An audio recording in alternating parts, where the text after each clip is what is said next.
1 minute.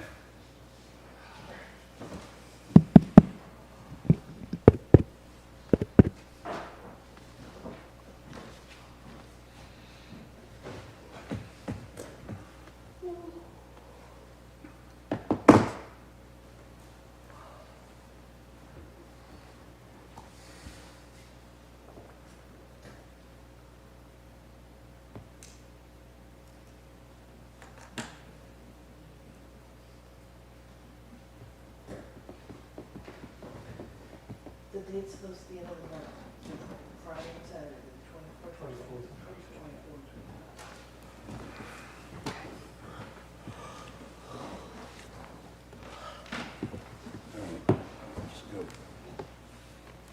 24th. I call to order the Planning Commission regular meeting, April 7th, 2026, Cape Charles Civic Center, 500 Tazewell Avenue. Roll call, please. Clark. McDonald present. Newman present. Ashworth present. Holloway present. Right, Pleasant? Graham is present. We have a quorum. Can we all stand for a moment of silence? It's followed by the pledge.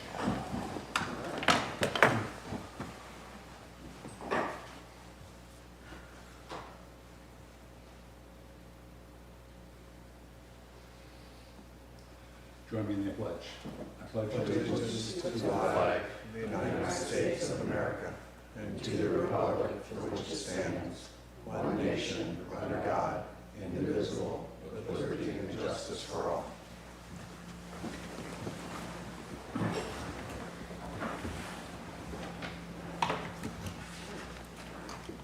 Does anyone object to approval of the consent agenda? Hearing none, the consent agenda is approved by common consent. Public hearings.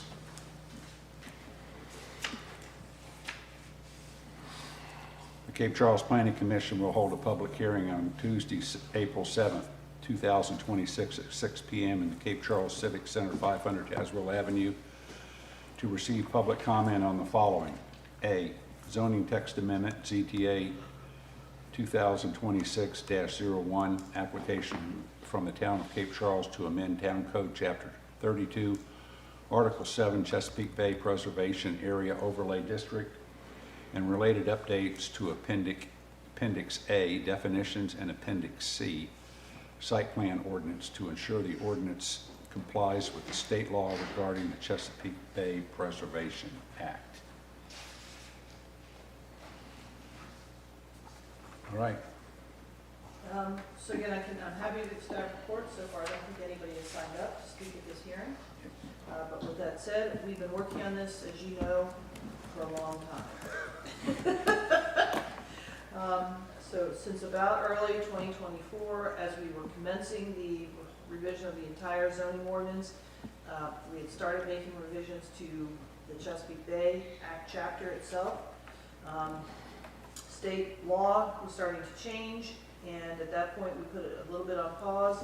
We got the model ordinance from the state that came in, but while the model ordinance had come out reflecting the state changes, they had not done all the administrative code changes yet, and the state agency of DEQ needed some additional time to get the administrative regs updated. They didn't finish that until last summer of 2025. And then in the mix of all that, we've been involved with DEQ of auditing our Chesapeake Bay program, and we did get cited for about 5 issues in that corrective report that we've also been working on to address it, including the need to update our zoning ordinance to reflect the changes under the state law and the administrative regs. So you've seen this version now a couple times at various meetings that we've been working our way through. We sent that finalized version over to DEQ sometime in the summer, late fall of 2025. They gave us back those changes.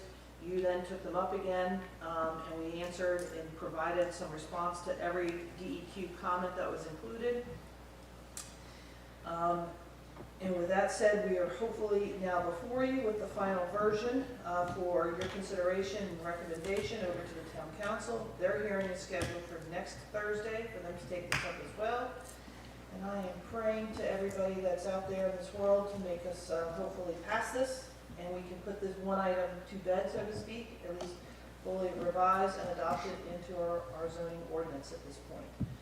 I did want to note that within the corrective action plan that we are working on with DEQ to bring our program into compliance, they did indicate that the town of Cape Charles shall amend its comprehensive plan to include required mapping elements such as the location of the CVPA areas, shoreline and stream bank erosion issues, as well as existing and potential water pollution sources.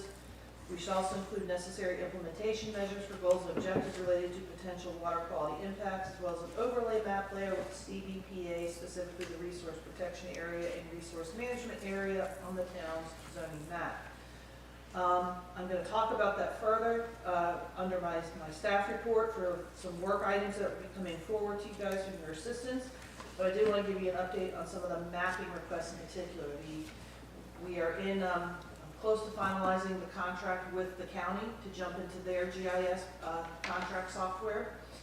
And we will have access, of course, to all of their layers that they have right now, which they host all of the property records for the county, including the town. We are getting pricing for them to map very town-specific layers for us, which will include the RPA and RMA mapping areas as well, based upon the revised definition of the RPA and RMA that is in this proposed ordinance that hopefully will be adopted here next week. And so that is what this third-party consultant will be doing their mapping from that point of view. Because right now we have basically hand-drawn maps that are sitting on our website. That one is a hand-drawn, one was a digitized version that was done by the county for the town more than 15 years ago. So we like to really get the CVPA, RPA, and RMA areas mapped a little more effectively to reflect our shoreline today, and using the definition that we have in our updated ordinance to that effect. So I just want to let you know we are working as hard as we can to get the GIS stood up for the town for the first time. Yay! And yes, we're going to have lots of sub-layers that will be town-specific. We're really excited about when that comes online. But the RPA and RMA will get addressed, and we'll be able to check that off of our compliance issues with the state as well. So that gives you the broad strokes of this, unless you have any specific questions for me for this public hearing.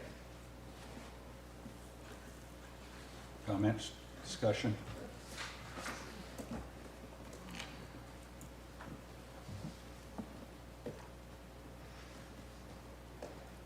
As I said, we've received no written comments, no phone calls or comments into the office, and nobody has signed up for a public hearing this evening.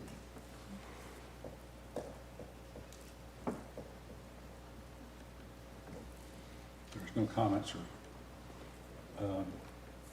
comments that somebody want to make a motion to close the public hearing? Motion to close the public hearing? Second. Okay, so we have a motion and a second to close the public hearing. All in favor say aye. Aye. Opposed, nay. Okay. All right. I guess we don't have any citizen comments for any other item not subject to the advertised public hearing. No, we do not. We have no unfinished business. So new business, zoning text amendment, amend Article 7, Appendix A and Appendix C of the Town Code to ensure the ordinance complies with the state law regarding the Chesapeake Bay Preservation Act.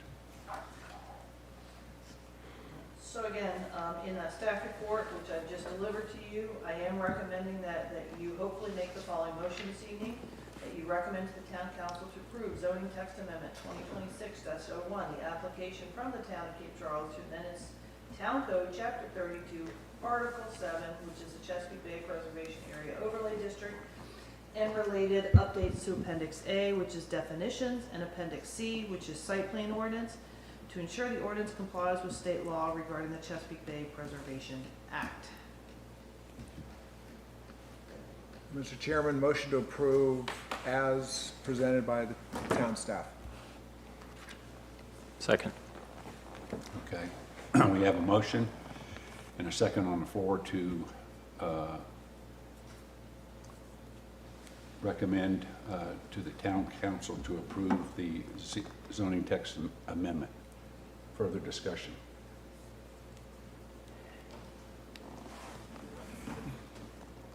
Okay, ask the question. All in favor say aye. Aye. Opposed, nay. Ayes, carry it. All right, standing staff reports. Okay. It has been a while since I've given you one of these, so I apologize that I haven't been able to do these more timely. Every month we've had a meeting, but we've been doing a lot of work in the office. So with that said, I've given you updates from December, January, February, and March. And so from the subdivision side of my job, I've approved a lot line vacation for 614 Peach in the Historic District. I've approved a revised preliminary plat for Village F1, which was originally submitted and approved for 77 single-family dwelling lots. It's now been amended in that preliminary plat revision to 67 single-family dwelling lots. And one parcel will have 5 condominium buildings. Each building will be 65 feet tall and consist of 5 stories, with the first story for parking, and the remaining 4 stories will house 2 units per floor, with a total of 40 condominium residential dwellings. Said approval was contingent upon revised submission of construction drawings regarding revised road serving the condominium buildings to accommodate the increased fire response lanes and the fire hydrants, and rework the parking area in front of the condo buildings. Thus, the total number of units for Village F1 will now be at 107 dwelling units. I've also approved a preliminary plat for Fairway Section 2, Phases 4 through 7, and Section 3, Phases 2, which is known as the Commons. And that's lots 29A through 29D and 32A through 32D.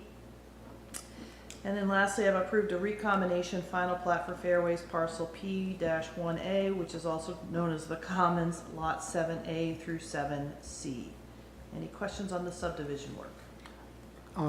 The first sub-bullet, Yes, the 65-foot height.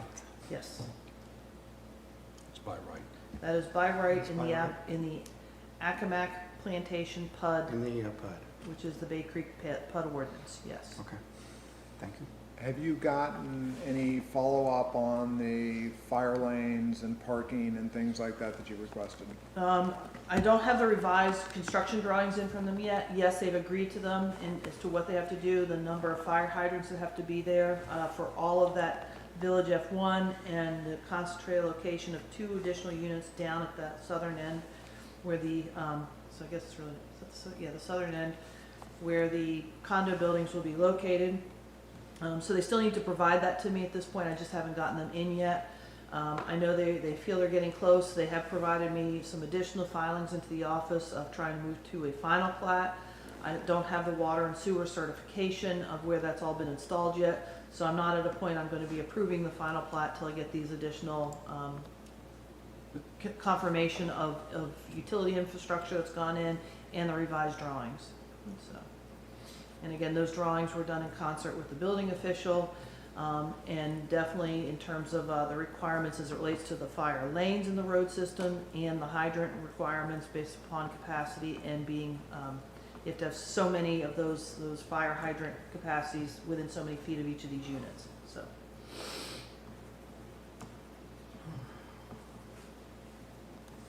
If not, if there's nothing else, I'll move on. Just again, to bring things up, because it's been a while since we've given you the updates, I wanted to make sure you had everything. I wasn't sure I'd ever updated you on the public hearing that was held in October regarding an application for Martin Mayer for variance from Article 3, Section 3.2 of the Cape Charles zoning ordinance to allow for a rear deck to extend 1.5 feet into the side setback and 5 feet into the rear setback, and said application was approved by the BZA.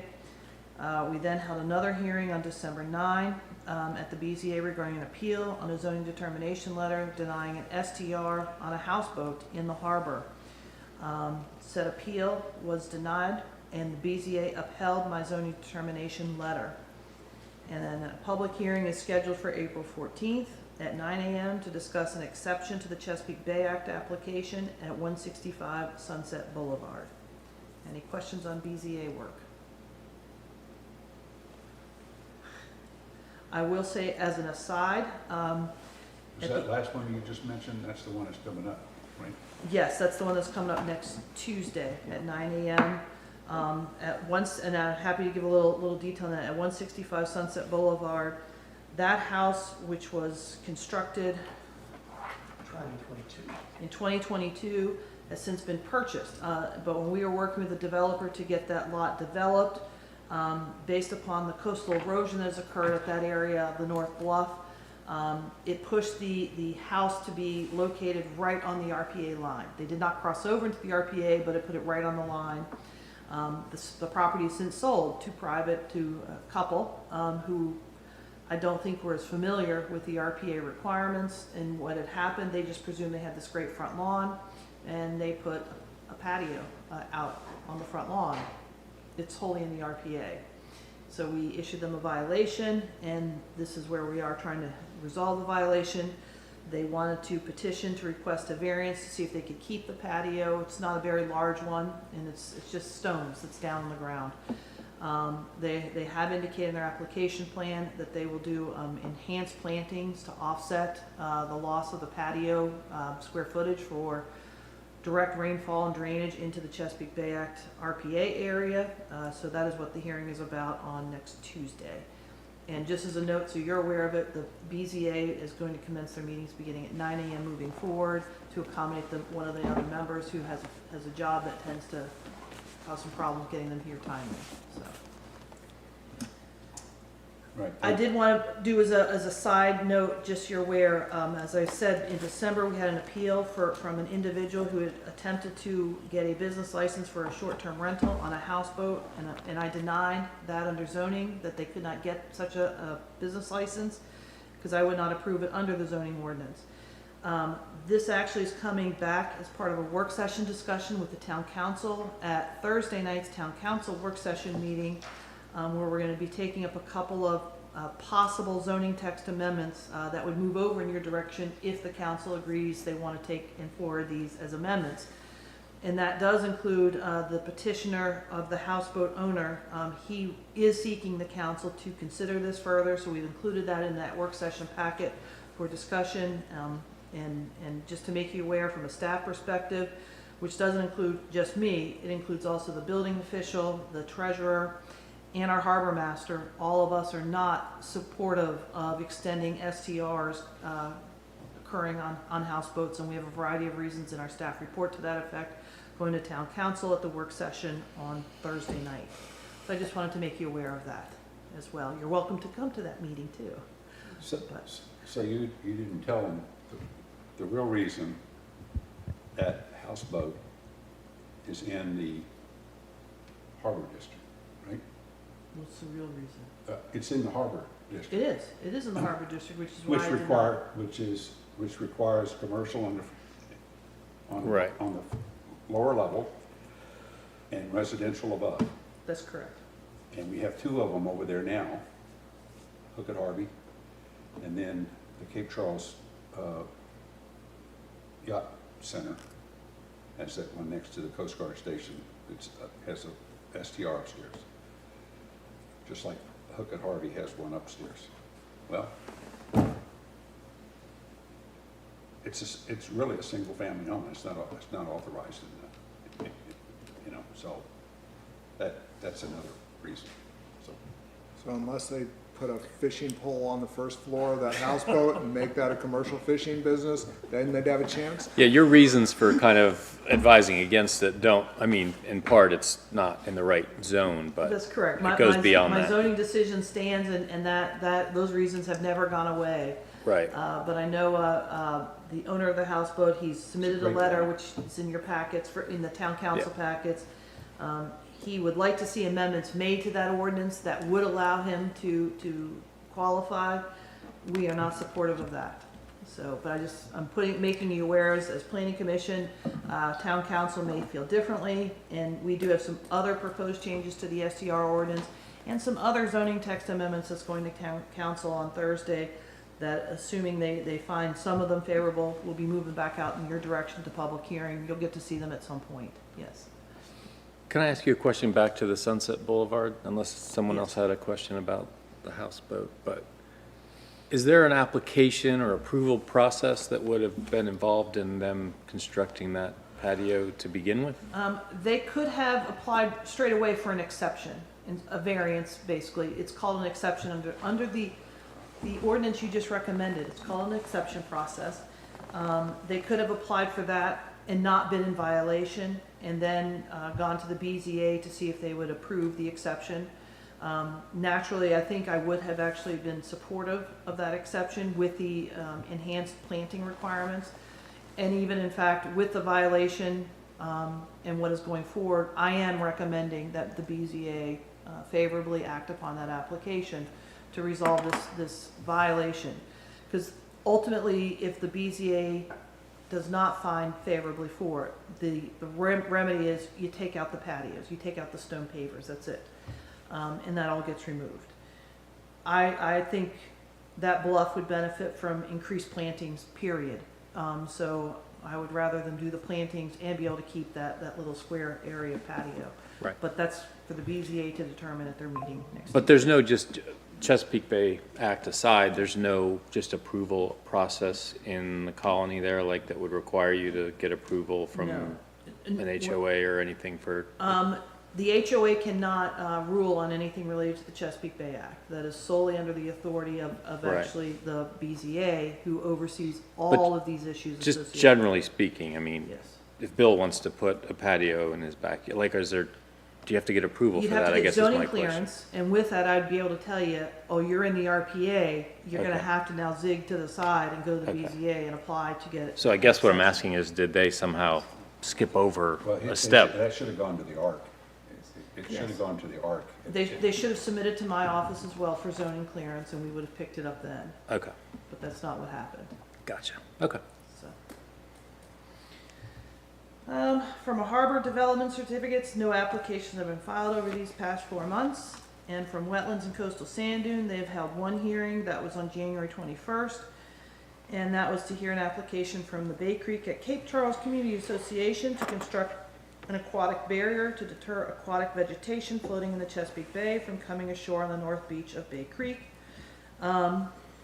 After discussion, we did reach the position that we felt this was really not under jurisdiction, since it was occurring all out in the water, even though we felt there would be some impacts to the coastal line and potentially into the areas under the domain of the Wetlands and Coastal Sand Dune Board. It did have an immediate direct correlation, so they voted to table it. We've asked for input from VMRC and VIMS on this and whether we should have jurisdiction or not. They have not advanced any such query to us at this point. VMRC and VIMS is right now is responding to the VMRC application that is still pending from the HOA for this project in whole. So they are trying to resolve the state application more so than the local questions we have raised.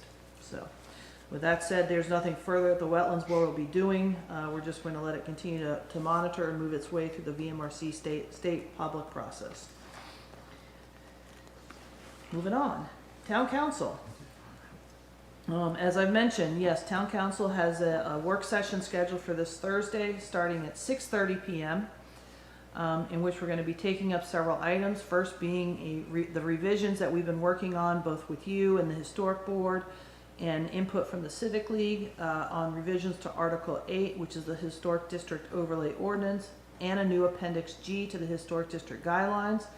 That details out routine maintenance work that would require no permits versus minor work, which would require approval and a permit that is done by my office, my position of zoning administrator, versus major work, which does require a review and approval by the Historic District Review Board. With that work, we also, as you know, added a column to show if the building official would have to give certain permits on some of the types of work that are authorized as well. So that is finally going back to council to see if they agree with all of the staff work and volunteer work that has gone into developing those documents, to see if this is what they would like to see move forward into a public hearing.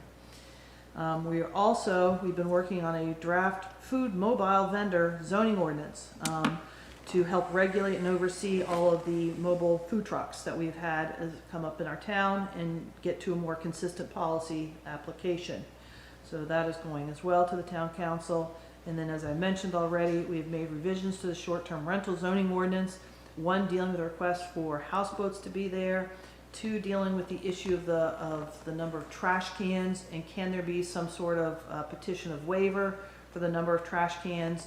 So we've worked on some language considerations for the council to take up, and to do a little bit of cleanup in the occupancy and bedroom stuff, because we've had, as we always know when we write ordinances, somebody always finds the loophole. And so we've had a couple of the loopholes get presented to us, so we're proposing ways to try and close those loopholes to the town council to meet what they intended in this ordinance. Katie, I- I'm just yeah. wondering, related to STRs, but not to those two things. What are you seeing just generally for this summer? Has there been an increase or a decrease in the number of STR applications or licenses that have been submitted to the town? Neither, candidly. So at this point, what did we say this morning? 242. 242 applications have been filed as of yesterday's date, which was April 6th. There's still 8 more days for people to file applications. Right. So there were just over 300 last year. Okay. So it's quite possible I'm going to be at that 300 plus mark by the time the deadline closes. Okay. And people can still apply afterwards. They would just be subject to penalties and interest to Sure. pay for the fees associated with it. Sure, okay, So. thank you. And we thought we were gonna have this ready for the town council meeting. It did not occur, but, so I'm still working on, helping with the finance department and the town manager. Also clean up and make, some policy recommendations onto the peddler's license piece of our town code. And probably bring that in as a zoning ordinance consideration as well. So, that's it for zoning work that we're doing at this point in time. Chesapeake Bay Act, as I noted, we've done a lot of work this evening by getting our recommendation in, but there are some other items, and in particular, there is one that I cannot resolve on my own, whether that be through checklists or notifications or PR plans or anything of that nature, or our mapping improvements. It is specifically within our comprehensive plan. And the state is saying that we must amend its comprehensive plan to include the mapping, which I'm doing. But we must also develop implementation measures such as goals, objectives, and action strategies, and a time frame. That's the most important thing for accomplishment of these implementation measures. So I have enclosed for you what is the full corrective plan, so you see that. But more importantly, all the section or the chapter of our comp plan that deals with the environment. And as you see, we do have a section of environmental objectives and strategies, but no time frame associated with it.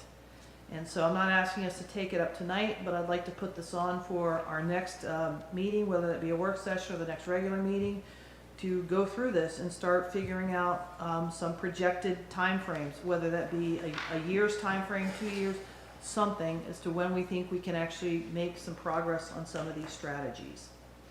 And that's not too far off from a little bit of what happened in the town council strategic planning retreat session. Some of you were there for that. So we would be doing this regardless of the corrective action plan from DEQ. I think the town council has indicated we need to try and clean some of this up and figure out when we can get some of this accomplished for the town. So, everybody okay if I put that on as a work session? Or if not a work session, at least our next regular session, if we don't have a lot of items for that regular session. It's fine. Is that okay? I'm fine. Okay. Everybody else? Yeah, so it won't be a subcommittee, it's just gonna be an entire work session. If of the everybody's planning okay commission. with Yeah, all of it's us fine. doing it Yeah. versus a subcommittee, Yeah. I'm okay either way. Yeah, And- work session. Yeah. Yeah. Okay. Then I think that does my whole report now. I've lost my report, but there it is. Yes, that's it.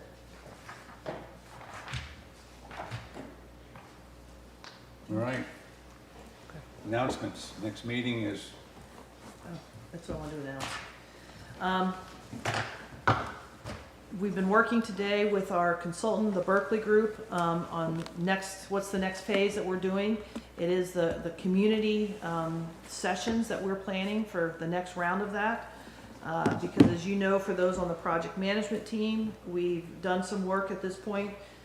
We have some info we'd now like to share with the community at large, both with what streetscape could look like, types of building materials, building types, some of the development patterns that might be seen on the parcel. I think we've divvied it up into 3 areas, what some green space could look like, things of that nature. So we are going to be holding a community session. It is not a formal meeting being dictated here in this room. The idea is we're going to have panels available for the community to walk through, see, comment on these panels. And so we are going to align this to occur on Friday evening and on Saturday mid-morning during the Love Run weekend of April 24th and 25th. Weather being in our favor, we will have a tent down in Strawberry Plaza, Square, what's it called? Strawberry Plaza. Strawberry Plaza, thank you. So on that Friday evening from 4 to 6 o'clock, we will have that community session. The advertisement of that will be happening over the next week as we're getting all that PR out the door. And we also will then host it again on Saturday, the 25th. And I think that's going to run from 10 to 12, which should align to the end of the Love Run and the award ceremony they do in Strawberry Plaza. We should have lots of people in town available, be able to walk through our tent and comment on all the panels that we have. Those on the project management team, you should have received an email today with what those panels are going to look like at this point. Jack will be getting that posted to our website here in the next day or so as well, so it'll be available publicly, but it will be there on those 2 days to hopefully garner a lot of input from visitors and residents back in town for this great spring event. So, sorry for divulging, I just wanted to throw that into upcoming stuff happening. Now I'm done, Bill. Thank you. Any other announcements from anybody?